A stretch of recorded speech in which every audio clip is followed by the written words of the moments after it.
Good morning, my dear friends. Let us begin with something on this limit state of durability. I think in the last class we have seen this limit state of durability, and this limit state of durability is subdivided into limit state of fire resistance, then a limit state of resistance to chemical and environmental actions, and another one is limit state of resistance to accidental or catastrophic failures. I think the fire resistance, limit state of fire resistance, I think I have already explained you in my last class. Okay? So now let us try to see what exactly this limit state of resistance to chemical and environmental actions. See, my dear friends, I will just give you one simple example. Assume that you are going to construct a pile foundation, you know, na? I think you have heard of this pile foundation. Pile foundation is inside the ground. Am I right? See now, this pile, when we drive into the soil, okay, it will be always in contact with the soil. And soil may contain so many chemicals, okay, and these chemicals may act on this pile concrete, and it may start corroding. Am I right? So, in such cases, you have to take care of this limit state of resistance to chemical and environmental actions. See now, another example I will give you: retaining walls. Retaining walls are going to retain the earth. Okay, assume that in the hilly area you are traveling, that hilly area, in sense to avoid the sliding of the earth, we construct something called retaining walls. I think you may be knowing that we construct such structures called retaining wall. And here is your hill, and here is your road. Your road will come like this, and this we call it as the retaining wall. So this retaining wall will retain this hill from sliding. Okay. So now, this retaining wall again, it is made out of RCC. It will be in contact with the soil here. Am I right? Again, since it is in contact with the soil, so many chemicals may be there in our soil. Okay, again, here we will take care of this limit state. And one more thing is now, suppose I want to construct a structure underwater. Underwater, you might have seen so many pictures. Okay, under the sea also we construct some structures. So there, sea water means it contains so many chemicals. So there also this is very, very important. And the last example is now, suppose you want to construct a sewage treatment plant. In the sense wherein in this treatment plant, sewage is going to be treated. Sewage contains a lot of chemicals, as you know. So now in all such cases, this limit state of resistance to chemical and environmental actions is going to become very, very important. So in the construction of all such structures, okay, I have to take care of this limit state. So now the question is now, how I can take care? How I can take care is now, again it is by increasing the cover. If you can increase the cover of the concrete to the steel, okay, your steel will not come in contact with either these chemicals or environmental actions. In the sense, you are going to prevent the corrosion of the steel. Okay, so just by increasing the cover to the concrete, cover to the steel, you can take care of this limit state. Okay, so this is about limit state of resistance to chemical and environmental actions.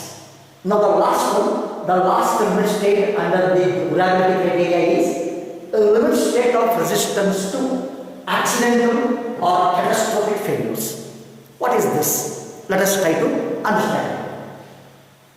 See now, I will give you some special structures. I will quote here some special structures. For example, there is a dam. Whenever I want to design this dam to retain the water, I would take many cares. I would take tremendous care, because Suppose tomorrow, if this dam topples over, because of this water pressure, okay, you will see that this water, whichever is now stored in the dam, okay, is going to create a havoc on all these villages. Villages are not here. Am I right, sir? Villages will be now there in the downstream. So all these village people will get the flood and they are going to be washed away. So it's very, very dangerous situation. Am I right now? So whenever you want to design a dam, you have to be very much alert. Because here it is going to take so many lives if the dam fails. Am I right? I will give another example. Assume that you are designing a atomic power plant, wherein, okay, so many atomic reactions will be now going on here now inside this dome. Okay, you are going to design this atomic power plant. Okay, sir. So whenever you want to design this atomic power plant, you have to be double careful, because tomorrow, if a small crack exists in this atomic power plant, okay, X-rays, alpha rays, beta rays, gamma rays, they may escape out from this crack and they may create havoc to the entire citizens of that country. I think you might have heard an incident called Chernobyl incident. In Chernobyl in Russia, okay, atomic power plant had failed. Okay, so there was devastation. All these alpha rays, gamma rays, beta rays, they escaped out of this atomic power plant and they created havoc on the people. See, you will have to be very, very careful whenever you want to design such structures. Otherwise, I will give you another example.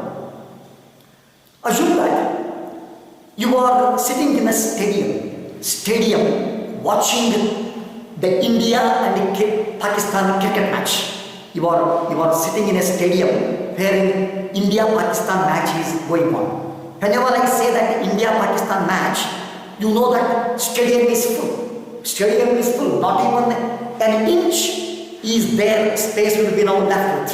Am I right? So whenever the match is going on and whenever the stadium is full, okay, assume that your stadium's balcony girder is going to fail. Imagine what happens. It's a catastrophic failure. Am I right now? It's a balcony girder or the balcony beam is just a simple beam. But whenever you want to design a balcony girder or balcony beam of a stadium, you will have to be double careful, because it is going to take so many lives if it fails. Okay, that's the reason why all these things are very, very important, okay, in such situation. So you will have to take care of this limit state of resistance to accidental or catastrophic failure. If a dam fails, it is a catastrophic failure. If this atomic power plant fails, it's a catastrophic failure. Okay, so okay, how I can take care of this limit state? Only thing is now, it's very, very simple. I am going to increase the partial safety factor for the loads. I am going to increase the partial safety factor for the loads, and so if I increase the partial safety factor, okay, I say that I have taken care of this limit state of resistance to accidental or catastrophic failures. So my dear friends, here I have completed almost all the limit states. Okay, thank you very much.